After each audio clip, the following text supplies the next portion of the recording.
Whether you're looking for it or just bump into it, viewing porn is a common experience for a lot of teens. And while it's completely normal to be curious about sex, bodies, and how things work, porn is not the best source of sex education. Let's see some of the differences between porn and real life. Pornography often uses white actors with dramatically enhanced breasts and penises. The actors are often waxed to have no hair. In real life, you will typically see bodies with a variety of skin tones, body shapes, sizes, and abilities.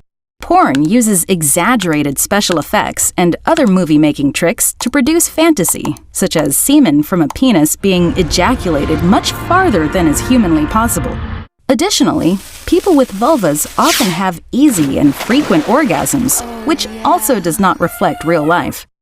Pornography can often involve multiple partners with no mention of methods of protection, since pregnancy and STDs are a real-life concern. In pornography, sexual behaviors often take place without the context of any relationship, let alone one with any degree of emotional intimacy nor equity between partners. Hi folks, it's me, Sam. It's great to see you again. Today we're going to dive back into talking about a pretty big topic. What is this topic, you might ask? Well, we're going to be talking about abortion. And you might have noticed it's in the news a lot these days. There's a lot of information about different ways to end a pregnancy and the laws about that. And guess what? It's totally normal to be really curious and have some big questions. I'm here to help with some answers. In some cases, self-managed abortion can be the most affordable option. It could be that they live somewhere where they can't access a health clinic or doctor's office, and they don't have the ability to travel. We might not know the reasons why someone chooses self-managed abortion, but what we do know is that it can give someone an important feeling of safety and of being in control of their own choices. One last thing to talk about on this topic is the legal side. This is one of the reasons this has been in the news so much these days. In some places, self-managed abortion is against the law. In other places, even if it's not specifically against the law, some people have gotten into legal trouble for it. It's important for anyone considering self-managed abortion to do some research on the laws in their community so they understand their rights. A trusted adult can definitely help with this research too. There are lots of ways to learn more about self-managed abortion. A person can talk to a trusted adult or look on a website or app. There's some great websites and apps online. Gender pronouns are usually meant to reflect the gender identity of the person being talked about. She, her, and hers, and he, him, and his are the most common gender pronouns used. Some people may refer to these as feminine and masculine pronouns, though a person could use she, her, hers pronouns and not feel feminine, and vice versa. There are also people who identify as non-binary. They may experience their gender identity as neither exclusively male or female, or in between or beyond both genders. In that case, they might use other pronouns like ze, here, or a whole host of other options.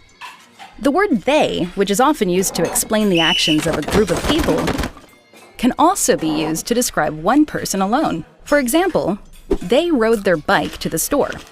In other cases, someone may prefer that no pronouns be used at all, and that only their name be used when speaking about them.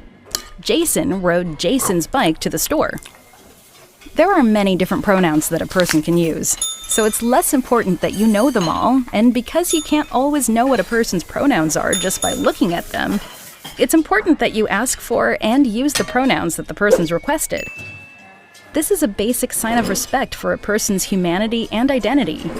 Actively ignoring someone's pronouns could have harmful effects on their confidence and self-esteem. For some people, pronouns may change from time to time, which means you may want to check in regularly, just to make sure you're being respectful. If you ever mess up someone's pronouns, you don't have to make a big deal out of it. Just apologize and continue to work to do better. And if you need help, reach out to a trusted adult for support and assistance.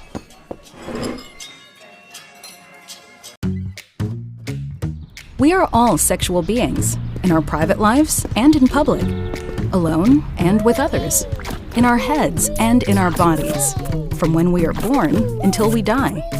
Our sexuality is complex and diverse and is a combination of several different aspects. Among them is our sexual orientation, sexual behavior, and sexual identity.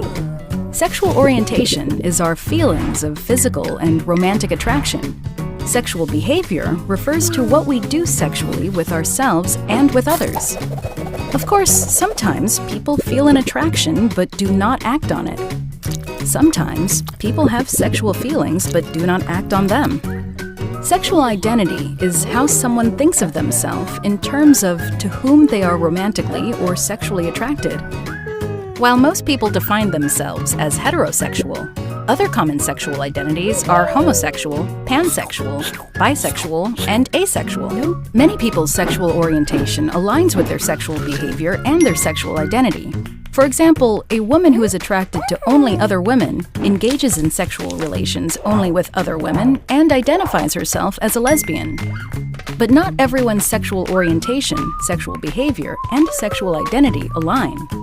There are many variations in these areas. A person may be attracted to people of the same gender, but they may still identify as heterosexual and engage in sexual behaviors between people of different genders. Or a person may identify as asexual, but engage in sexual behaviors with a partner.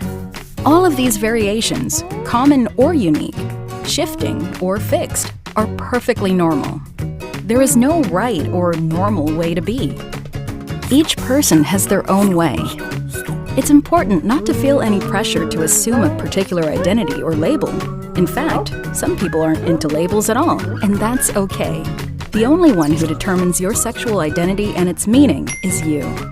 Sexuality can be confusing, so don't be shy. Ask questions. There are helplines, professionals, and trusted adults that will listen and help. Sexuality in all shapes and sizes is a normal and good part of being human. Sometimes it might even be the best. Just remember to respect your own feelings and needs and the feelings and needs of your partners.